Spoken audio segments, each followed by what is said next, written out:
দেশে বা প্রবাসে থাকা আমার কলিজার ভাই বোন বন্ধুদের কাছে আমি একটি বিচার চাই। ঢাকার ব্যবসায়ী সোহাগ হত্যার বিচার আমরাও চাই। যারা এই সোহাগকে নির্মমভাবে হত্যা করছে তাদের যেন ফাঁসি হয়।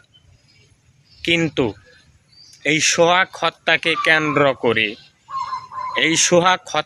কেন্দ্র করে জামাত চরমনায় নতুন একটি দল গঠন হয়েছে, ফ্রেন্সিডিল নাম। এই 3 দল মিলে বাংলাদেশ জাতীয়বাদী দল বিএনপির পার্টি অফিসে কেন আগুন দিল? শুধু আগুন দেয় নাই, বোমও মারা হয়েছে। শুধু আগুন দিয়েই তারা ক্ষান্ত হয় নাই, বোমও মারছে। শুধু 1-2টি অফিস নয়, ঢাকার 4-4টি পার্টি অফিস পুড়িয়ে দিয়েছে এই দুর্বৃক্ষকারী, এই জঙ্গলি গোষ্ঠী।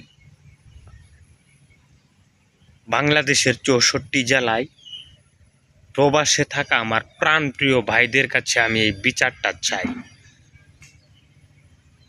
আপনারা যারা যারা আমার এই ভিডিওগুলা দেখতেছেন বা দেখবেন, আপনাদের কাছে আমার অনুরোধ থাকবে আমার এই বিচারের জবাবটা যেন আমি পাই।